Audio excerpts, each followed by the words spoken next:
I got about 6 years ago, my first step into real estate, I was able to fund myself and be a partner in a 48-unit apartment building down in Columbia, Georgia. So my first no for 750,000 got me to my first yes for 2.3 million in a 48-unit apartment building. So everything that you can do is possible. It's just getting the right steps and also getting the money. So they're gonna teach you all the game on how to get the real estate, and I'm gonna teach you guys how to get the money so you can get your first deal. Because my first deal was not out of my pocket, but it was from the people them pocket. I'm Jamaican too, so I'm gonna be throwing that in there for y'all, all right? It was from the people them pocket. So that's what I want to teach you guys how to do that today. So if you guys have any questions on funding, especially for your businesses, my no turned into my first yes and turned into multiple yeses into where I'm here talking to you guys about how to get some yeses for yourself. Is that all right? All right, cool. So let's get started. Okay, so thank you. So I think that the first misconception about real estate investing is that you have to have a lot of money. That's one misconception. The second misconception, I think, is that you have to have your own money. So I'm going to allow Jamisa to speak to that a little bit and tell the people kind of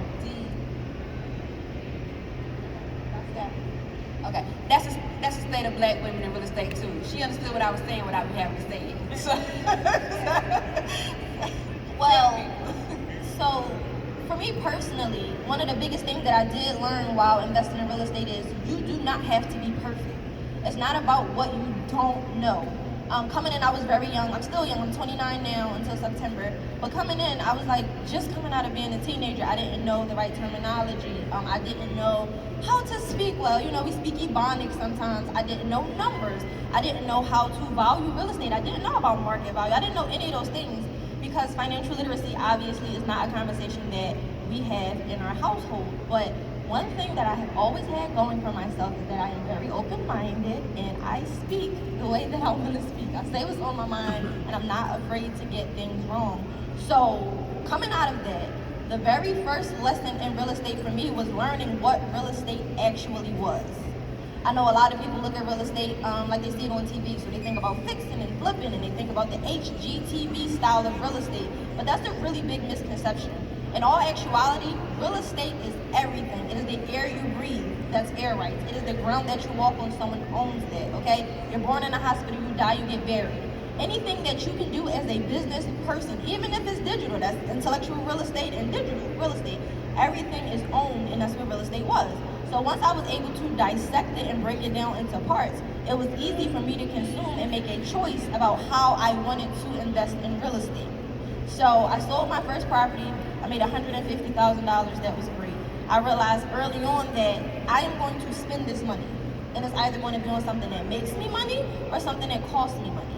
Now, I use common sense. This was way before I got into the textbooks and actually going to real estate school. If one house got me this much, I should go buy more houses. As fate would have it, I actually had to sell the house because I was losing it to back taxes. So I said, oh, let me go to the auction. You guys invited me when you wanted to sell my house, so let me go see what else you guys are selling. To my surprise, there were hundreds and hundreds of properties at the time. Most of them minority owned by families who didn't understand the dynamics of payment arrangements or, just working together to not have their houses taken from them. But the numbers were really, really low. So they were below market value at the time. The thing that blew my mind was that when I went into the auction, I had money at this time, so I'm excited, right? I got the money. When I won my first property, I realized that I didn't even need the money. They required me to put down a deposit, and they gave me 30 days to come back with the rest.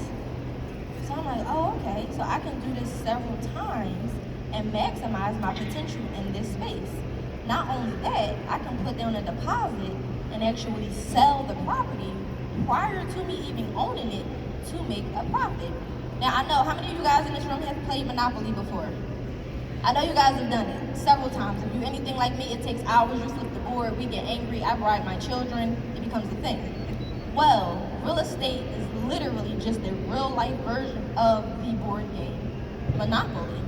So for everybody who's in this room right now, I would really suggest you take advantage of the things that you hold in your hand called a cell phone. It is all public record. It is free information as to what is selling in your area, what day it's selling, and how much it's actually selling for. Auctions are open to the public. You can go. Even if you're not going to buy something the first time, go and test out the water. See how you feel. Listen to environment. Listen to some of the terms that you're hearing as people are bidding. Get comfortable with it. Go and get something wrong. Stand up and scream out a number. So what? Don't get caught holding the bag though, because they'll put you out. But just go and get acclimated to the space, because that's what I did. And as a kid, I didn't do too bad. My first property in the auction was $1,700. And I told you I had $150. I thought I was gonna have to go in and spend the whole thing. I didn't. And fast forward today, I've helped, I think I'm about 472. I know it's a really odd number, but that's the amount of people that I have been able to help venture into this auction and pre-foreclosure space to then create generational wealth for their family as well. And it all started with the property I couldn't afford to keep. So I was able to turn tragedy into a triumphant endeavor. Absolutely. Thank you so much, Jamisa. Now, we just heard Sheeta talk about how she got her first no turned into her first yes. So Sheeta, with that property that you did get, the 48 unit apartment, was that your own money? No, so I leveraged my good credit that I then fixed from that negative situation I had back in 2017, and I was able to get my first round of funding. I got myself $175,000 in funding. Most of my funding was like 0 interest for like 20 to 21 months. So for 21 months, I'm just paying you back principal, and I can make money on your money while I just pay you back. I think it's like 1% of it. I mean, and they're still paying rent, and I'm still collecting money from this property. And I just got to pay back this until I refinance and pay everybody back. And we about, I believe the refinance should end, I want to say it's October. I don't handle that paperwork, I ain't gonna lie. So I think it's October, my business partner does that. But I was able to do that, and all we needed in the beginning was 50. So I got the 50 from mine. We raised another 300,000 and of other people's money too. So I've helped about 50 people get funding. I've helped countless other people fix their credit, and I put the idea out there. I got a property. Would you guys like to be partnered in it? You got to do $25,000 minimum. We got the funding for you already. Put it in something that can actually start making you cash flow. The numbers made sense. We had the report, everything they needed, rent rolls, and we got $300,000 in like a month. So before it took me a while to realize it, but once you actually start leveraging the bank in the right way to start putting in some cash flow and producing assets, everything starts to make sense. Because at this point, there's no loss in it, because that property went up about 5% in appreciation since we bought it last year, and it's 2.3 million. So if I was to even sell it now, everybody's gonna get money out, and we're good to go. And I don't plan on doing anything with that property for at least 3 years. So I was able to leverage a couple banks. If y'all not paying attention, I'm gonna just not say it. I'm gonna leverage a couple banks, 0 interest. I will take a pen now. Got a pen? All right. I was able to leverage U.S. Bank. I got the Platinum credit card, business credit card at 0 interest for 21 months. Depending on if it doesn't matter where your business is located, you can get funding from U.S. Bank, but you don't want your business to be brand new. So if your business is a month old, get some age on that sucker, all right? Put some gray hairs on it, all right? I was also able to leverage Bank of America. I'm gonna say this once. Bank of America, I double dipped with them and got 2 credit cards. It was 0 interest for 12 months at the time. I got 2 credit cards, each one of them had $15,000 on it. So they matched it. Hope you caught that. I'm not gonna say it again. All right, so, and then I was also able to leverage NIHFCU, which is a credit union out of Maryland. They gave me $30,000 on a business credit card, 0 interest, 15 months. All right, so. NIHFCU. I said that fast. I told you I write it down. I see no pens. I see recording. I see no pens. All right. Let's go. Okay. And they used to be geofenced. They're not geofenced anymore. So the doors are open for that credit union. You go in there and get some money. I low-key gave y'all a funding sequence, but I'm gonna shut up now. All right. I hope you caught that. She's like, I'm gonna watch this recording later. I'm gonna get this recording later. But yeah, I was able to use that. Honestly, I got into, besides that 48 unit, I did like 2 or 3 flips. I'm always a silent partner because I'm the money person, so they always come to me for the money. I get my percentage cut. I don't have to do too much of the work because I'm not going stepping on dirt. All right, I gotta tell you that. I'm not doing no contractors. I'm not. You better pick the right one and pray over them. So I was able to do like 2 or 3 flips. I mean, they just needed $20,000 for like 3 months. They gave me back $27,000 twice. That's an easy $7,000 in a couple of months. off of other people's money, right? And I would say I wouldn't be able to say it as freely as I do now if that first no didn't happen. So even when you said like you lost that house and that made you go into the auction and now you learned a whole new trade because that would have happened. If that didn't happen, you might not have went there. You would have had no reason to. If they didn't tell me no to that 750, I wouldn't be sitting here talking about it because I would have got that in mind of my own business back in Brooklyn. So just never think of your negative situations as like as a stopper. Really think of it as a propeller to where you need to go and make you more inquisitive for what you actually need to learn next. Yeah, I wanna add to that because I am a wife. I've been married for 7 years. I am a mom. I have 5 children. I actually just had a baby on Christmas. The world doesn't know. I think I'm Beyonce. So if you see skinny pictures on Instagram, mind your business. But yeah, as a woman, I know that there's some men here. We do a lot of things. We wear a lot of hats. We literally have genetic trauma that comes way from our ancestors. We were made to be strong. You have to learn how to channel that energy into something great. If it doesn't hurt, then there's no reward at the end. It's not even worth it. Just imagine if life was free, willy-nilly. You wouldn't even know when you were winning if you didn't lose. So to her point, we do a million things, okay? We cook, we clean, we take care of our husbands, we take care of ourselves. We still gotta look good, we gotta get dressed. We battle with weight, we battle with anxiety, we battle with depression. You know, we have family issues, you fall out with your friends. There's so many things that we go through and still wake up every day and do it all over again. If you can do that, you can definitely get rich. See, getting rich is a system, it's a structure, and it's been here way before we got here. It's the same game, it's just different players. You have to learn how to insert yourself in the right spot. So again, just like Monopoly, some pieces don't hit like the other ones, right? My son, he just runs around the board collecting his 200. He loves it. Every time he lands on my property, I tax him. Not because I'm a bad mom, but because I need to let him know, like, hey, this is real life. And if you land here, you owe me. Because in the real world, when he goes outside and he's running around the board all willy-nilly collecting his 200, he's going to work for somebody that set up a board game. He's going to work for somebody who set up a system. There's nothing wrong with that. You know, you have the workers and you have the creators. But I say all of this to say, you have to educate yourself. I know some of y'all feel that burning inside of y'all. I know some of y'all feel yourself settling. It is crazy to wake up every day and know that you're not fulfilling your purpose. God did not put us here to be normal. You gotta think about how much it even takes to create a human. I know, I've made 5 of them. They have to grow, you gotta push them out, you gotta feed them. You think about that. You think about the intricacy of how humans are developed. And then you think about what you out here doing, selling yourself short, just normal. It took more to make you than you are doing right now for yourself, and that's not fair. That's a slap in the face. God as a parent is looking at you right now. You think most of you guys are probably parents, or are probably some people who have somebody that they care about. Just imagine that you believe in them, you pour into them, you instill in them, and they do nothing with it. You think about that.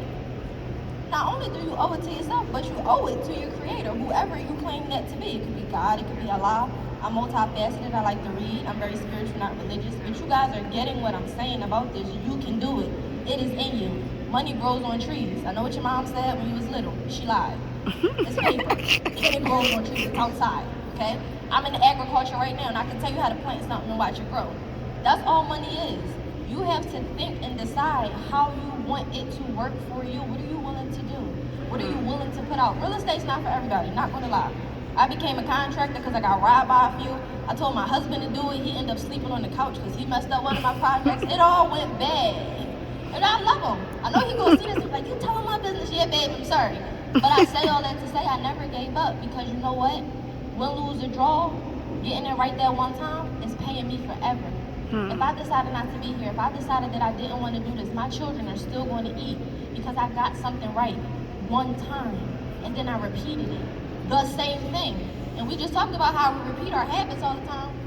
We take that man back 57 times. You argue with your best friend 153 times, okay? We got some repetition going on. It's just the wrong kind. So think about if you get this system down. This system that has been here. You think about generational wealth. We only know the word because it's people who have been here before us. You think about the Rockefellers. Y'all don't even know what that man looked like, do y'all? No. But we know his name because he planted a seed. He created a system. He said, when I pass away, I want half to go to my successors when they turn 18. The other half, I want to stay in this trust and gain the compound interest. It's actually a life insurance policy, but that's another story for another day, okay? That's another panel. When my children have grandchildren and they reach 18, half of what was grown, I would like to go to them. The other half, keep it in there, let it grow. And this is happening over and over and over and over again. One decision happening for generations to come, to the point where we asking what the Rockefellers do and we don't even know what a Rockefeller looks like. You think about that. Great, ladies. So while you guys were listening to this, like you started hearing about, getting loans or getting funding and things like that, because I've seen so many people that came across like comments or whatever, like on social media, when I posted about a deal that I did where I'm developing an RV park, right? So I was able to acquire this RV park using creative finance. So I only had to come to the closing table with $11,000. That included a down payment and closing costs and all this kind of good stuff, right? So I have a 15-acre park that I'm... Say that one more time. Right. I have a 15-acre Say that park. one more time for the people in the back, Shanika. I have a 15-acre park that I'm redeveloping into an RV park. And so I was telling them I broke down the whole play, right? So I was telling them that essentially that once I do the development, which is going to cost about $1.5 million to do the whole development, of course I'm going to get funding for that, right? So, but the gag is half of that money for development is septic installation. So how many of y'all remember hearing me say in the beginning of my introduction that I'm a licensed septic contractor? So I'm going to be paying my own company half of that development cost to install my own septic tanks for my development, okay? And then once it's done, each lot, which I'm going to have 100 lots, will rent for $800 a month. Somebody multiply 100 times 800 real quick. Come on, man, this school, y'all can cheat, pull them phones out. Y'all don't got your calculators out, that's okay. That's $80,000 a month, okay, cash the flow. 4 zeros on the back. All right, so if you, right. So if you want to know how you basically, like, this is not science, but I'm sorry, I'm gonna set it here. If you want to know, like, how you roughly gauge the value, how you value a multifamily property such as the RV park, you essentially multiply 10 by the yearly income. Okay, so essentially, I got this property that I acquired using creative finance, no less. Okay, so I'm only paying him a small monthly payment per month, and then I owe him a balloon payment after so many years. All right, I owe him a balloon payment of $400,000 after so many years. So the play is, once I do the development, I don't have to do it all at once. I could do it in phases, right? I could do it in phases. And once I do that, the rental income is what drives the property value, okay? So once I do that, the play is to do that and then do a cash out refi. When you do a cash out refi, essentially you can get between $70,000 and $75,000 loan to value on what the property is valued at, right? So now you're talking about me taking a property that I acquired using creative finance that I only came to the closing table with $11,000, all right? So when I do the cash out refi, I can cash him out, pay him off his $400,000, the balloon payment that I owe him, and now I'm pocketing approximately $6 million tax free. Now the thing is, I heard a lot of comments when I was running this play down. That's not tax-free money. That, like, you didn't really make no money because that's debt. Yes, it's debt, but I don't think our people grasp the concept that most wealthy people do not create wealth without using other people's money. They don't create wealth that way. That's another thing in our, thank you. That's another, I think, misconception that we have, especially in our community, that we are taught that debt is bad. Yes, if you're getting debt to buy dumb stuff that doesn't make you money, buying TVs and cars and just nonsense, that liabilities that doesn't make sense, then yes, that's bad. But when you are able to get other people's money, just like we were talking about up here, and then make that money make money for you, that is how you create wealth, okay? That's how you create true wealth. You're not gonna become wealthy working at someone's 9-to-5 job. I'm sorry, it's just not gonna happen. It's not gonna happen. So one of the I think the key ways, I don't know the statistics exactly, but most wealthy people gain their wealth not only from using other people's money, but it's through real estate investing.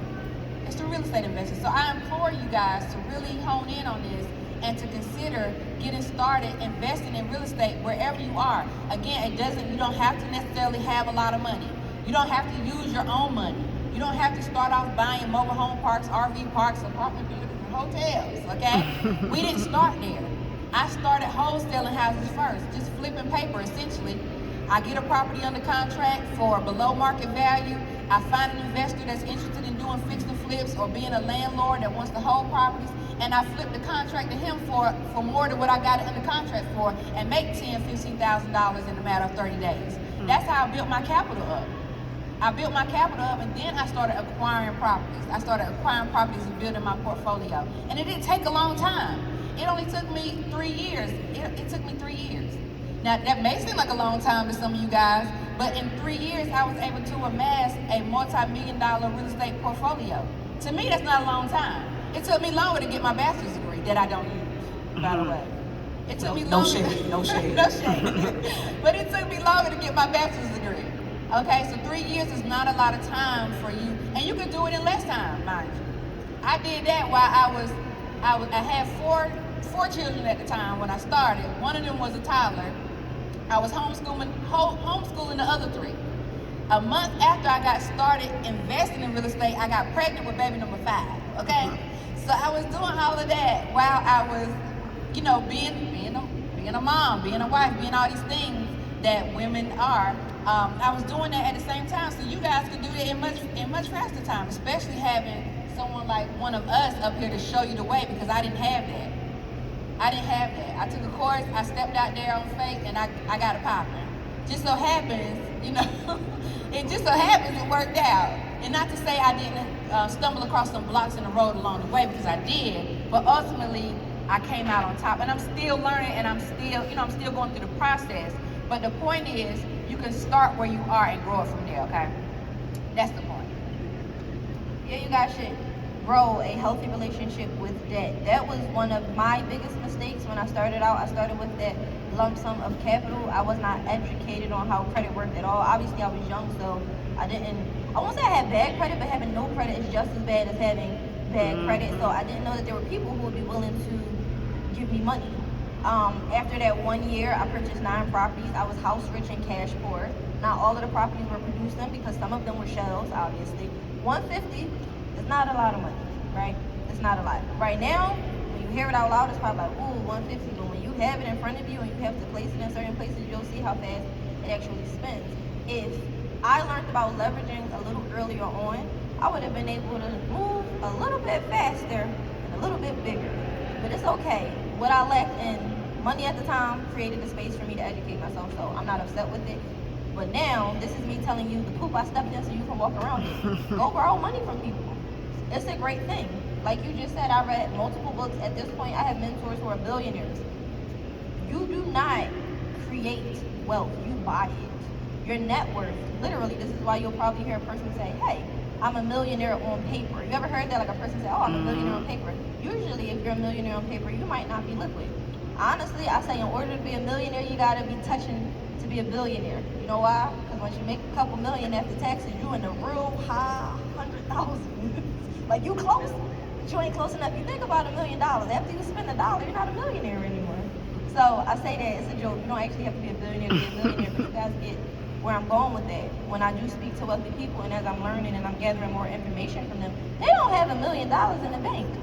Now, growing up, I thought a millionaire meant you had either it was in the bank or it was under the mattress or in the shoebox. Don't ask me why I thought $1 million fit in the shoebox. This is just where my mind went.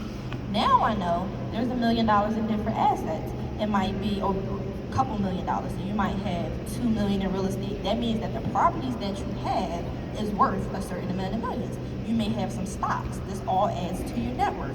A lot of millionaires have life insurance policies. You know why? Because there is a life benefit. If you look at the bank right now, the FDIC, again, this is public record, you guys should go tap into it because y'all should know what the bank is doing with your money. Your money is only insured up to $250,000. Now, I know you guys saw the uproar when Bank of America was losing people's money.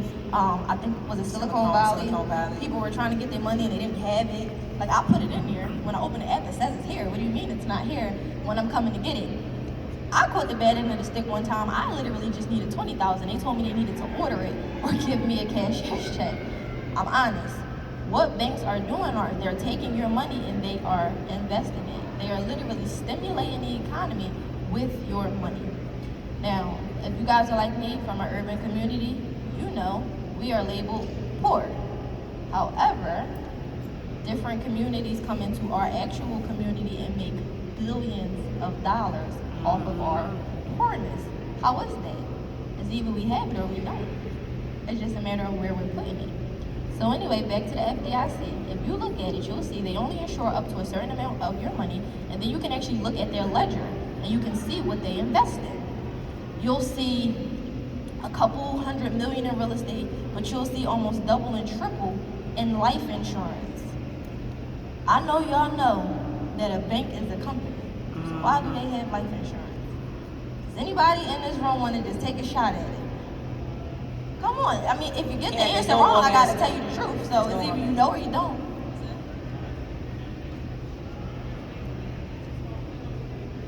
Sorta. So life insurance is actually a vehicle. You can't call it an investment. Obviously, I'm a licensed agent at this point. You can't call it an investment. But when you get a life insurance policy, you have a premium that you pay in, and then you access what is called a life benefit. It's not just a death benefit. Now, not to go all cultural on you guys, but life insurance was created on the backs of slaves. Our slave owners had life insurance. If their slave was beaten or injured or killed, they got paid out. So they weren't just beating us because they hated us, they were beating us because they were making money to do so, right? When the Emancipation of Proclamation was officially signed, this is all in the PDF, I'll share it with you if you want it. I told you I'm a latchkey kid, I was reading. But when the Emancipation of Proclamation was signed, they created a new form of life insurance, which is called burial insurance.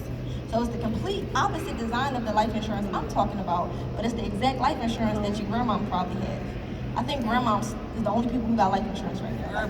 Gerber babies. After that generation, people stopped. They just said, oh, people like fish, we gonna fry that instead. Don't do it. But the burial insurance that our grandparents had is not the right kind.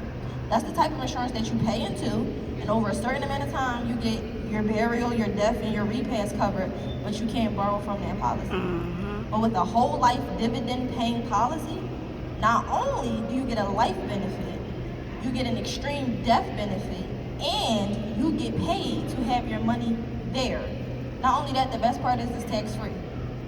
I'm gonna tell y'all right now, making money is a beautiful thing, but that man that they call Sam, he coming.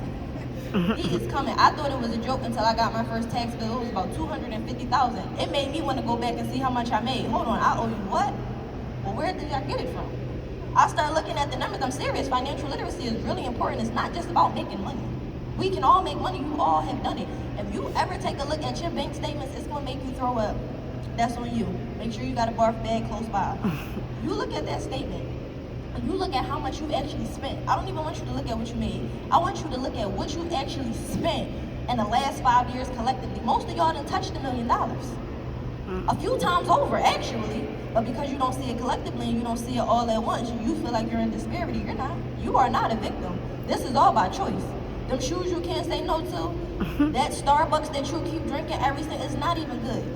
The stuff that y'all spend your money on is not even good. Not only is it not even good, it's not good for you. And I'm not saying that you shouldn't enjoy your money and do something that makes you happy every once in a while, but you do it when you can afford to do it.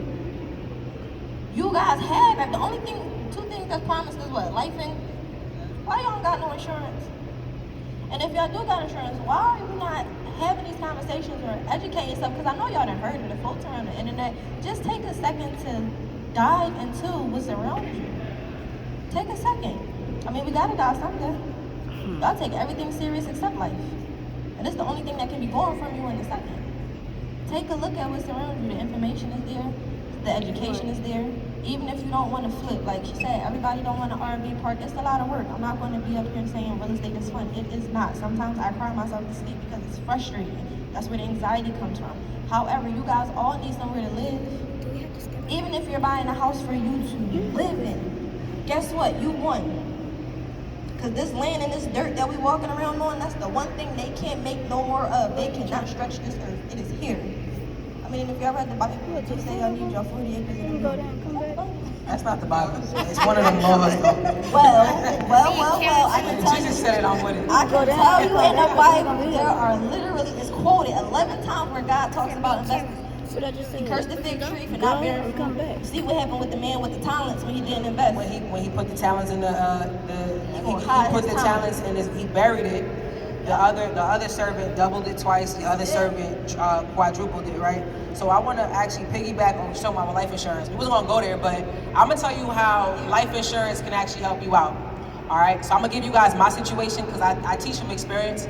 I really will talk about something that I typically haven't done myself. So I was able to, I want to say this is before, don't be put like this. If something happens, you're like, yo, I don't know how that happened, just know it's a part of your process.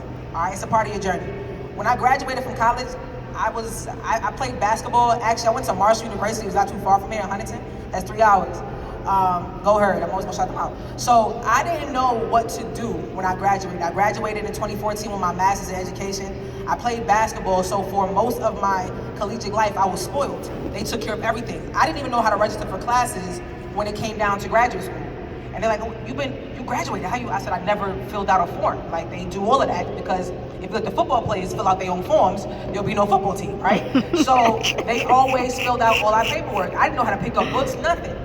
And I'm not gonna say I was like, I'm off. I mean, I'm a little off because I teach 7th graders, but I wasn't, you know what I mean, you know what I mean, right? So back then I didn't know what to do. I just know, go to school, get an education, get your degree, right? My mom told me, do not come back to Brooklyn without both of them. She didn't specify what it was, but I need to have 2 of them, right? So I went ahead, I did that, I graduated, I was lost. Like, what am I doing? I played ball my whole life. I didn't have a specific lane. I knew how to hustle, because when I was in school, I loved West Virginia because I used to flip sneakers. So Jordans, Off-Whites, anything that came out, I found everybody that had it. There was low demand over here, but high supply. And I used to find everybody in the big cities and flip sneakers. So if you was in New York, I had clients in New York, Cali, Texas, and Florida, Miami. And they used to all buy sneakers from me offline. We creative as hell, we don't realize how creative we are. And then the next thing, it's gonna sound off. My favorite clients was drug dealers. Don't judge me. They were, because they valued their time. And the last thing they were gonna do is be caught on the line buying some sneakers. They wanna look fly, but they didn't have the time to do it. So of course I'm gonna charge you $1.25 to go pick up your shoe. I already had them. I'm gonna pick it up for you, your girl, and your baby. Y'all all gonna be fly. It's $1.25 for everybody, right? I knew how to do that, but I didn't know, like, okay, now I'm making this money in college. What do I do with it? Back then, Diddy was telling us to get Ciroc, so that's what I did. I had every bottle. You start lining up the bottles at the top of your dresser because you're alcoholic, low-key. Don't judge me. I told you don't judge me, right? That's what I was doing back then. After college, I literally said, I gotta get a job. I'm working these odd jobs in college, and I go ahead and I sign up for an insurance agent position, not knowing what the hell insurance was. It was the best thing I ever did on accident. I learned from right then and there what insurance was, what's the difference between a whole life policy and a term policy. I bought my first insurance policy in 2015.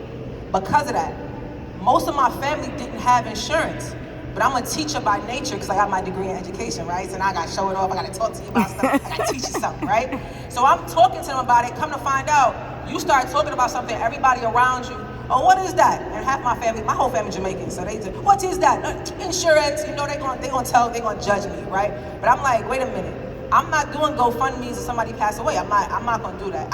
If I see it, it hurts my heart because I feel like the most selfish thing you could do is not have something so people don't have to be doing all that when you pass away. However, so I got my insurance license. I also learned because of that, the classes you take to get your license, you gotta learn about stocks, you gotta learn about insurance, you gotta learn about so many things according to the market that I didn't learn in school. Now, if I have my master's degree in education, my bachelor's in speech sciences, I'm well educated, right? I ain't know nothing about money. I can tell you how you produce a sound, which lung and diaphragm muscle contracts for you to say puh. But what the hell that gonna do when I go to the bank? Puh. That's when he gonna look at me and say what, right? I can tell you all of that. And then when I got that job in insurance, door knocking in Brooklyn, Queens, you ever been to the Bronx? You ever heard about the Bronx? It's as bad as it sounds, okay?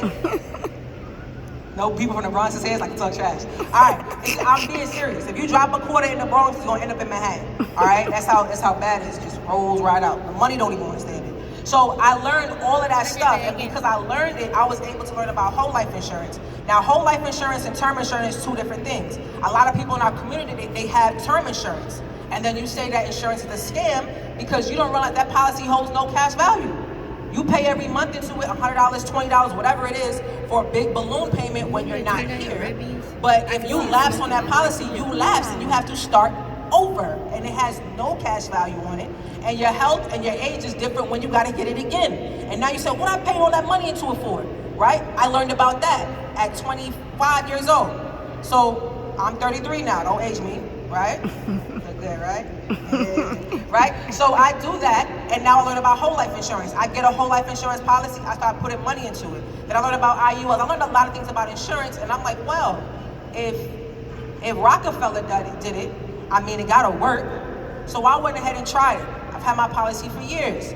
When I needed to go into that RV park, not RV, that apartment building, and when I actually needed to, because I'm also in trucking, right? When I also had to go in trucking, guess what I did? I went to my policy, how much money do I have in my cash value? Because whole life policies, you can compare it to a house, right? House is whole equity, whole life policies hold cash value. House equity, you can borrow from it. Whole life policies, you can borrow from it. So you can create your own bank. Now, I wouldn't say that's the only investment you have, but it should be a vehicle. So now I go and borrow that money. Why she keeps saying the money is tax-free? Because when you borrow money, IRS does not tax you on debt. You only get taxed on income. So if I take a loan for something, that's debt. If I take that loan and I put it into a cash flow and producing property, say, or I would say, for instance, I own trailers. I own about 5 trailers. They cash for me $1,200 a month. I love them. No tenants, no toilets. I'm doing nobody, right? So that's $1,200 a month. Each trailer costs me about $15,000. I take the money out of my life insurance policy, I buy my $15,000 trailer, fix it up, whatever, all in on $20K. $20,000 worth of debt produces me $1,200 a month. Now you would think that $20,000 would be what I get taxed on, right? No, I only get taxed on the income it produced, which is the $12,000. Now I could sell that trailer back, but guess what? I still gotta cover that debt that I took out from that loan, and I still only pay taxes on the difference. Now, I'm not a financial advisor, but that's what my financial advisor told me. That's what my tax guy told me that I need to do. So when you guys are thinking about these vehicles, right? I'm in real estate, I'm in trucking, and I do funding. The only way to actually start producing these assets and understanding is don't be afraid of the debt. There's good debt and there's bad debt. What we're talking about, what Shanique is talking about, what Dr. Jamise is talking about, and what I'm talking about is good debt. How can I use other people's money to create cash flow for myself? And I told y'all a crazy story in the beginning. I want to tell y'all, like, sometimes you are lost. You will be confused. I didn't know what I was doing. I had no idea. I'm going to be 100%. Like, I was fortunate enough where I come to events like this and I meet people, and because I give off really good energy, I feel like you got to be a blessing to be blessed. I give off really good energy, and I'm always willing to share. But I meet people and I'm like, you know what, Rashida, I'll show you how to do that. And I'm like, you know what, if you show me how to do it, I get it funded. If you show me how to do it, I get you funded. So now I use my skill of knowing how to get money to help with your skill, and now both our skills can become profitable. That's how most of my business arrangements are made. All right, shit, I need some money. All right, what you got to trade, my guy? What you got to trade? As you're going over this weekend, like, think about that. As you're bumping into people and meeting people, what do you have to trade? I teach 7th graders, and you know how you were in 7th grade. You were a jerk. It's okay, give me that. You probably used to you still gumming in the chair. Don't play. I know it. I know y'all. I've been teaching 7th grade for 7 years, right? All the kids are the same. They come in worse. Actually, pandemic, I don't know what kids came out of the pandemic, but whatever. That's another conversation. I teach them specifically skills pay the bills. If you're gonna start, be the best.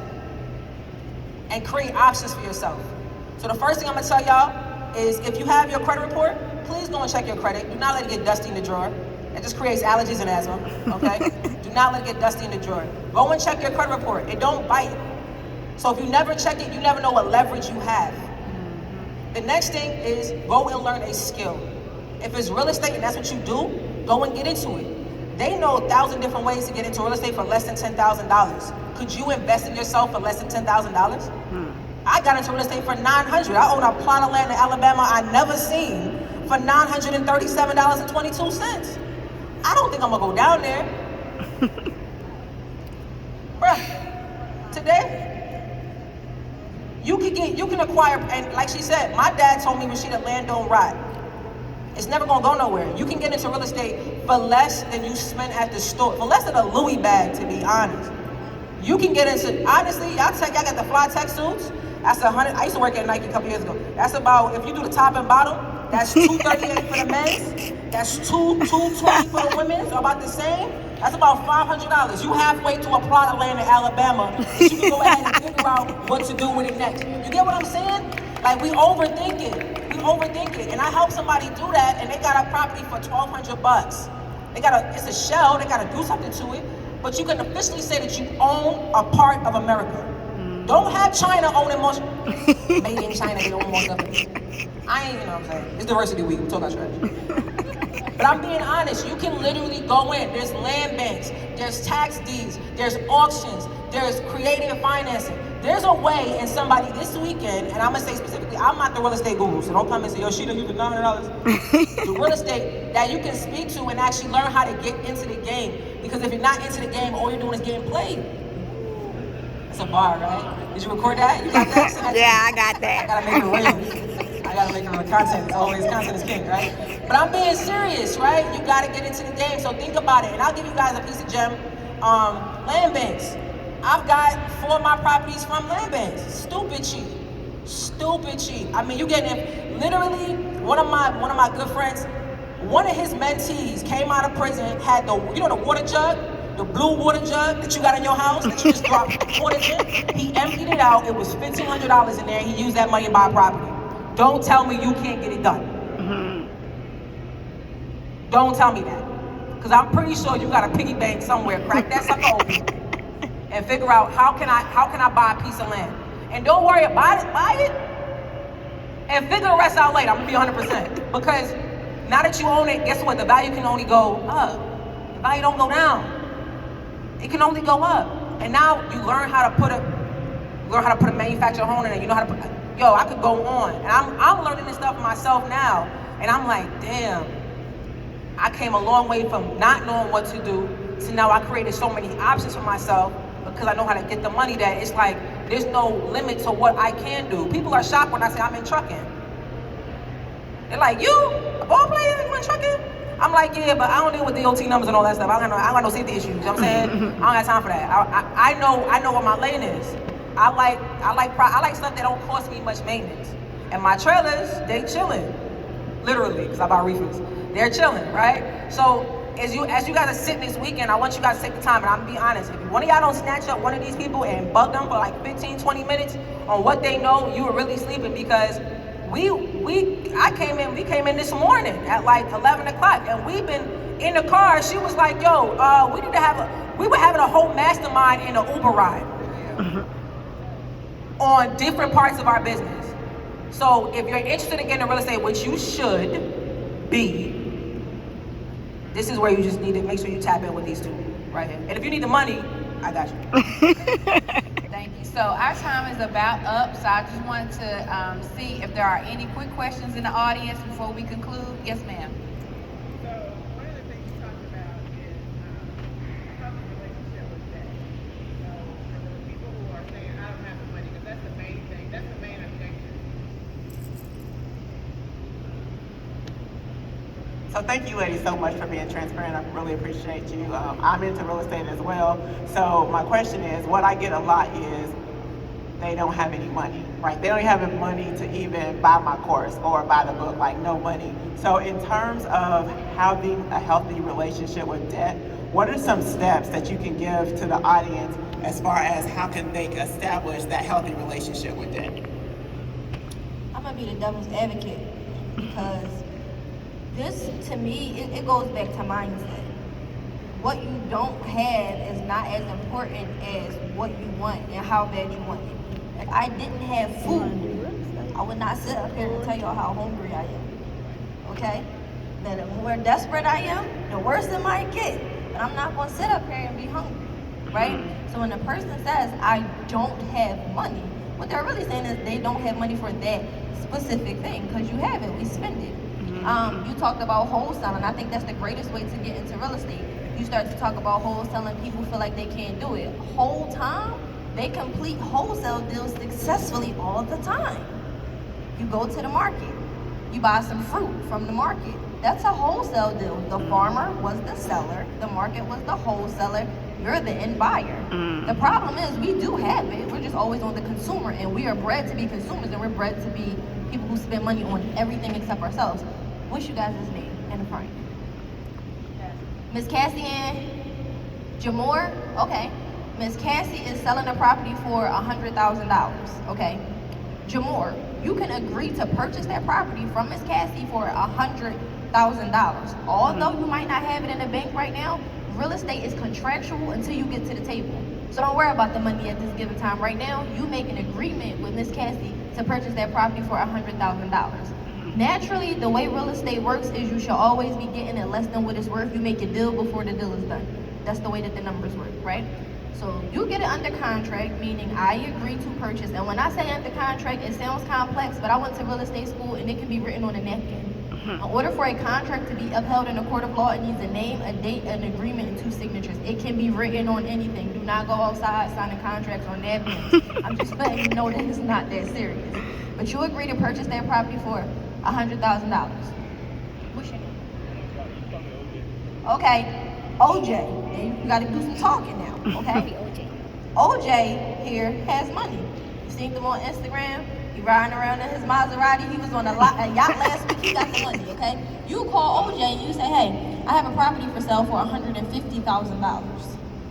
OJ is the money man. He's bringing the money to the table. She changed the number. Okay? Okay. So now, you owe Miss Cassie how much? $100,000. OJ is bringing how much? $150,000. That's why I said make sure you know that she changed the number. So now, out of that 150, Cassie gotta get paid because you contractually agreed to give her that money. However, we still now have $50,000 left. Where does it go? In your pocket. Don't you feel like you done robbed somebody? You didn't. He like, girl, he like, the 50,000 came from OJ. And as long as the numbers make sense, you didn't do OJ a disservice either because you still sold it to him for less than it was worth. Okay? And this OJ is gonna flip it and he's gonna sell it for $250. Or it might be worth $310, $275, depending on how much work he has to put in it. There's still equity. Okay? Equity is the value of something minus any debt that you have on that property. So although he didn't pay you $150, it's worth $275.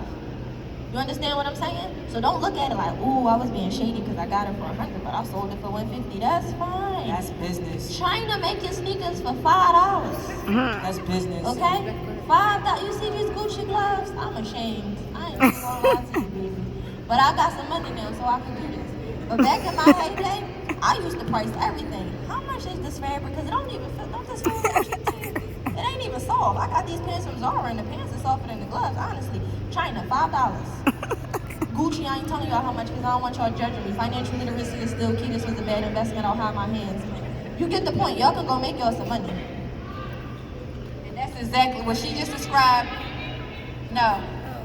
What she just described is called wholesaling, and that's how I got started investing in real estate, by doing it. Just exactly what she just described. And I did 6 figures in 6 months doing that strategy right there. Okay, I have a question. Before you start the question, that costs nothing to do but hard work and time. To summarize, time is a currency. So if you don't have money, if you don't have credit, you can utilize that other currency, which is time. We talk all the time. We just talk about nothing. So there you go. My question is, in terms of honesty, so does OJ know that he's giving him $50,000 to get $100,000 property? No. He could know and he could not know. He doesn't have to know. But How does he not know? Like when you because go to the table? at the closing table, we could do what's called a double close. We could double close. So we have basically like 2 HUD statements. So it'll be one HUD statement between Jamari and Casa, and then there'll be another HUD statement between Jamari and OJ. It'll be 2 different statements, okay? So only the transaction between them, he'll only be seeing what he's paying him, That's it. 150,000, and then their transaction will only be seen. That's it. That's all it'll be shown. But you have cash buyers out here that don't care. As long as the numbers work for them, and most of them don't care. As long as his numbers work and he know he's going to make the profit that he desires to make, he doesn't care that he just paid him the $50,000 assignment fee. He really does, as long as he's going to get make his money on his deal. Double closing. Yeah, because remember when we found OJ, he was busy. OJ was on the boat. He's not out here trying to find Cassie and to get that deal. He did, and also too, when you think about it, what Jamar, got that property under contract for, there's no guarantee that OJ would be able to do the same thing. Cassie could be his neighbor. That could be his aunt. They could be friends. You can't backdoor me in the deal. I mean, stuff happens, but contractually, there's ways to protect yourself from that. Their relationship and how he got that number does not guarantee that if this deal falls through, he can pull up on Cassie and be like, let me get it for that. Because no, the answer is no. So it's not a matter of, when you're going into the market and you bought the same eggs you bought a couple months ago for $3 for 9. Did they hide how much they paid for them eggs with you? You still bought them eggs, didn't you? We ain't stopped getting them eggs. Complained the whole 6 months about them eggs. The whole time we was scrambling them. They do it to us. So here's the thing. It's really business. Like you can't. Sometimes we like to make our honesty or our feeling bad get in the way of the money. It's business. Is your time worth anything? Yeah. Suppose it took you 6 months to get that under contract. Is your time not worth anything? Did he take 6 months to do that work? No. You got it because he took 6 months to get that work. So you deserve to be compensated for your time. He closed in 30 days. It took him 5 months to get that deal, 6 months to do that deal. And it took you about 3 months to actually learn how to get the deal. So that all adds up to your time value. Don't feel like you're getting over somebody. You're not. My time is worth something. And once you realize that my time is worth something, then anytime you do something and you get compensated for it, you got your chest out because my time is worth something. I'm worth the money that I'm getting paid for it. So if you don't want to pay for it, trust me, there are 1,000 other people, Russians, Italians, Chinese people, everything, that will Indians that come and buy this property. I'm being transparent.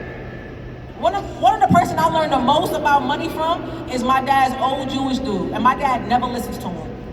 I sitting there with that old man with his receding hairline, and I just talk to him about everything. And I don't care. I'm being serious. I learned about insurance from him too when I came back. And he said to me when he found that I got my truck and my trailers, he said to me, "Oh, you figured it out." I sat down with him, and I sat down with one of the top editors at CNN, because I do travel tips and stuff like that. So I was at a travel party, and we're sitting there, and he's like, "How are you getting in this room?" Because I deserve to be in this room, 1. 2, I know what I'm talking about. 3, we started talking about investments. They started talking about their stock portfolios and how they borrowed against their stock portfolios and use that to get into other real estate investments. And guess what? When I borrow, it's no tax, because there's no tax on debt. Remember that, right? So they told me about that. Then they're like, "Well, what are you into?" Well, we're talking, I tell him about my trailers. And he said the same thing. "Oh, you figured it out." I'm like, what the hell? What do you mean I figured out this game y'all was playing? So go back to your question with that. It's really a mindset, because for me, when I did my first deal, my first mentorship, all of that, it wasn't could I afford it, it was how could I afford it? Because once I changed how the question was, it made it that, okay, well, I might not be able to do this right now, but if I want to pick myself up in August and go to France business class for $200 round trip, I could, y'all peep what I just said, that was nice, right? I can do that now because I afforded myself that luxury when I first did that first investment in myself. You get what I'm saying? So when it comes down to your question is really a mindset. Sorry, you got a question. That's okay. You hear me? Yeah. Okay. So I am like you. I have my grandfather left me 2 properties. I still have both of those properties free and clear. I don't owe anything on them, but I'm trying to get them renovated. So that I could, I'm not sure if I want to flip them or if I just want don't to flip them. Keep them. I'm gonna tell you why. I done bought a hotel, okay? I bought a lot of houses. They were trauma responses, actually, because that one house that meant the most to me, it was gone. Sold it for $150, it was great. Tried to buy it back, it was worth $400 and something on the market. I said, "You want me to do what now?" Okay, great. But we got our first right of refusal signed and all of those things. So when the time comes, I'll be able to buy that back. I have since plugged a hole in my heart because I just went to everybody else's grandmama start fixing their house. Like, so I redeemed myself just a tad bit. But I say that to say your legacy is more important than any piece of paper, even money. And there's other ways that you can make money from what you have now. Knowing what I know now, I would have probably never sold it.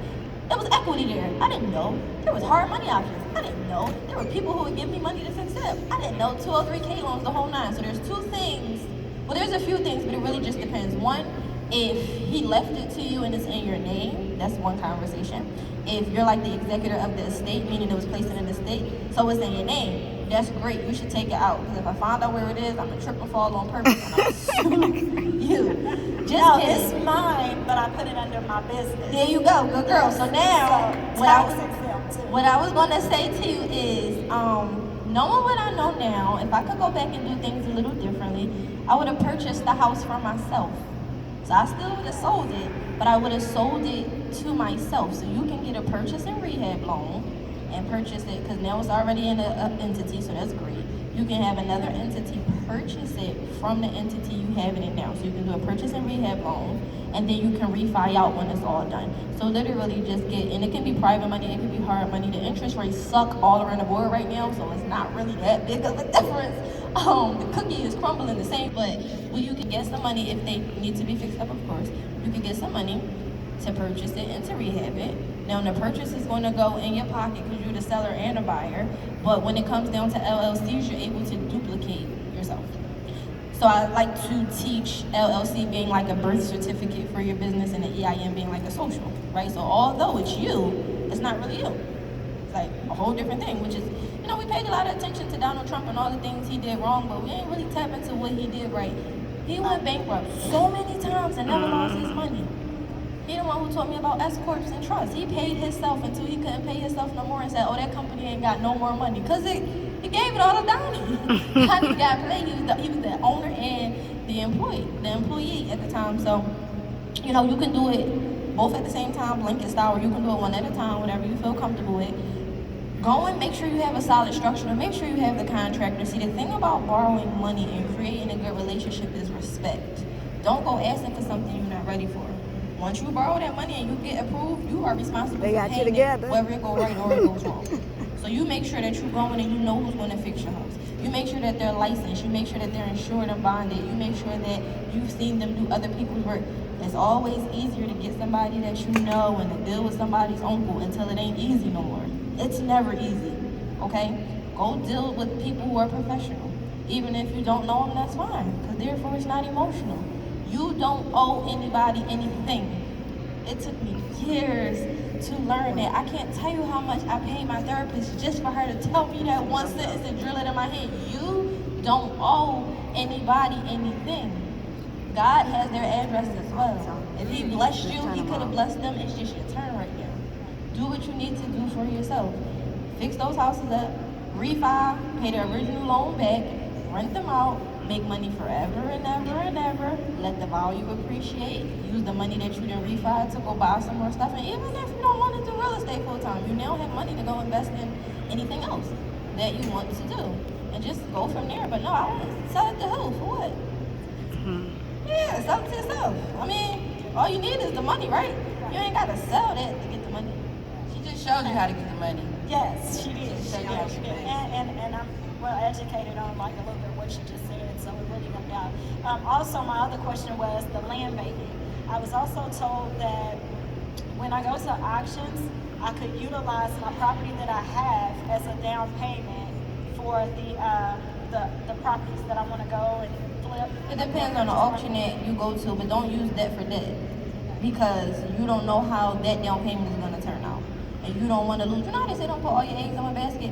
You don't want to lose what you do have for a possibility of what you can have. We ain't doing that. What we got is what we got, and we're going to keep that. So I would say that there is a possibility, but don't do it. There's other ways, okay? I'm going to tell you a story. Horrible. Was it last year? I think it was last year. I ran for state representative. I had every intention on losing. I just wanted to meet politicians in a very formal manner. It was much easier to fund my campaign than to be trying to fund all the politicians' campaign, because I didn't even know which one I wanted to meet. I just wanted to meet politicians. Ran for state representative, it was great. During that time period, I learned that there is a need for us in their space. There are several grants. Land banks will give you a property if you have an incentive. This hotel that I got it in a really, really crazy way. So the first deal that I was supposed to get from the hotel, it came by way of mayor. They were trying to do a redevelopment he was the new mayor trying to do redevelopment for a city. It didn't really work out quite well, but I was so close to it, I couldn't unsee it. So now I'm on a hotel hunt. I found another hotel, it's a Days Inn. I live in a really high tourist area, but where I live, most people are not going to stay in a Days Inn. We have water parks, we have ski slopes, we have stuff, like they want to stay there, they don't want to stay at a Days Inn. This guy, he's going out of business. He's not bankrupt or anything because he had money, but his numbers were slow and his overhead was high. I pitched a deal, creative financing. We always ask people for stuff. We just don't ask for the right stuff. I walk up to this man and I say, how can I help you? Now, I meet this man by being a mom. I'm at a school parade, and one thing I'm gonna do is I'm gonna get dressed. Okay, especially when I'm coming to see my baby somewhere. Met this lady, I had on some desert boots. Where you get those boots from? Told her. We started connecting. You wanna do a play date? Yup, she gave me her card, I see a house on it. I wasn't even talking about real estate. When I saw the house, I said, oh, do you do real estate? She said, yes, I'm an agent, are you? I said, not quite. Told her everything about what I had going on. She happened to be a property manager for that Days Inn. That's how it happened, by happenstance, opening your mouth, talking, showing up, okay? Here it is, she introduces me to the man, I'm having this conversation. She know the number's low, she told me, so I went in knowing that he was bleeding out. But I didn't go in cocky, I was very humble. Let me help you. In the back of my mind, I know that politicians have incentives and there's things that they need to be done. They had a homeless issue, okay? Who was homeless? What was going on? I know about transitional housing. I tell this guy, okay, let me pay your overhead for 3 months. So I know how much y'all think these hotels cost. I know in the back of y'all mind, y'all like, she bought a hotel, she a big dog. No, it was my intellect that got me in there. I paid less than $50,000 to get that hotel under contract, okay? Made an agreement with him. I said, okay, now here it is. These people are looking for a place to house these other people. Transitional housing, you get paid $20,000 per person. It's 110 rooms in that hotel if you're doing numbers. I knew I was going to be able to pay him. I knew I was going to be able to fill this plug for the politicians. I just needed the space, so I created it. I had a conversation. Now, fast forward, we're 8.5 months in, he's paid off. The hotel belongs to my family now. It is in a trust. My children run around all the, you want to come see our hotel? Can we go swimming in the hotel? No, this is a person's house now. People live here. You can't do that with babies. But I say all of that to say you can create anything when there's a need for it. We know what there's a need for because we usually are the people that need it. I'm serious. You think about it all the time. The system oppresses us severely. Put you on food stamps. They give you Medicaid, which gives you bad medicine. They keep you on medicine. Continue to make you sick, right? They give you, what is that stuff? Child support. But then they tell you, if I give you child support or food stamps, you can't have a man. So because I got a man that might need help, you telling me I can't be hungry, I can't need some help. So y'all know what the needs are for. You think about the women who were on Section 8, I lied to you not. My mom had me when she was 15, she turned 16 the next day. She was on Section 8 so long as she had turned to Section 9. You hear me? It took for me to do real estate, and no, that's no shade, I love my mom, she's my mom. It took for me to do real estate to learn and empower her and say, Mom, you can buy a house. These people are enabling you so that you don't buy a house. You think about how much money it takes to keep our people down. And you want to tell me they ain't got no money? Oh, they got the money. You have to figure out how to tap into it. So now instead of Section 8, hey, let's do transitional housing for moms. You know how many moms go into shelters? Do you know how many homeless people? It's people who live in their cars. You might see them every day. You don't know they don't have a stable place to live. They could be living with friends. They could be living with family. These are things that is needed. So with transitional housing, what do I get a chance to do?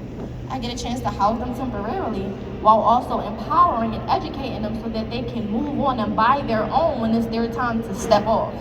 Think about it, and it don't have to be a hotel, it could be anything, but there are so many different ways that you can fill the need to make money. One of my biggest things, it's not a trailer, you know those little Motel 6s? We got one of those too. Children who aged out of foster care. What happens to them babies when They don't even know how to write a resume. They don't even have the people skills to talk. They can't articulate well. They're not confident. Those babies never even got hugs. And I call them babies because, yes, they're in their 20s, but that little child that's on the inside, they still crying for help. I told you I was raised by my grandparents because my mom was young when she had me, so I know a person that need a hug when I see it because I didn't get it. Not that my grandparents didn't love me, they were great, but they was working. They old school. You know how it go, keep your head down and you keep milling. That's what it was.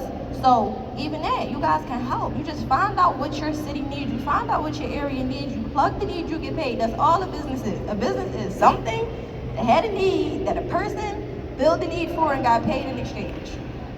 So one more question, and then I'll get the mic up. Okay. So is it better to have your properties under your LLC or nonprofit? Because I have two businesses. I have a nonprofit organization, which the houses are currently under. Can you hear me? Oh, sorry. I have a nonprofit organization, which my two properties are under because I am utilizing those homes as transitional homes for the homeless youth. And so is it better to keep it under my nonprofit because that's a tax exempt, or put it under my LLC, or start a separate LLC? I feel like better is subjective because better is what works the best for you at that time. However, you can just put the properties in a trust if you duck in taxes. Just boom, get it all the way out the way, and you can make your nonprofit the beneficiary of that trust. So therefore, your nonprofit still has the control to be able to move it around and do what's necessary for the establishment at that time. However, the IRS is a trust; they can't. There's a ton of hiding spots, my girl. Chicago Seek, I was legendary at it. Any more questions?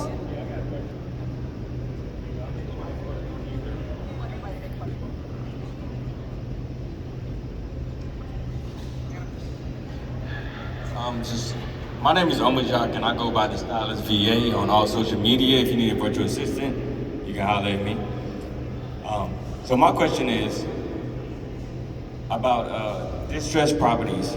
For someone that doesn't necessarily have a real estate license, how do you, let's say I find a distressed property, and how would I go about introducing that to a real estate agent and maybe like fixing and flipping it? First of all, we don't introduce our distressed properties to real estate agents. That's first and foremost. Okay. we don't need them in this transaction, okay? Unless you're in one of the, I think it's 5 areas that requires you to have a license, which is not that many. Are you local to here? Yes. This is not one of those areas. Okay, so you don't need a license to wholesale here. So when you find a distressed property, let's say you know how to skip trace it, and you locate the owner, contact them, and you make contact with them. You just talk directly with them, and you negotiate with them directly on the purchase price. No real estate agent is needed in this transaction. So once you get your purchase, it goes exactly how she described it. There is no other steps. Go ahead. So once you get that property under contract with that distressed seller, then you go out and find yourself, in that example, the cash buyer, the fix and flipper, or whatever, and then you get the contract with them. You take both contracts to a title company or a closing attorney, and they do the rest of the work. That's it. I'm simplifying it for you, but it really is that simple. That's it. We don't need no agent. We deal with off-market property, so we don't need real estate agents in this transaction whatsoever. Well, thank you guys.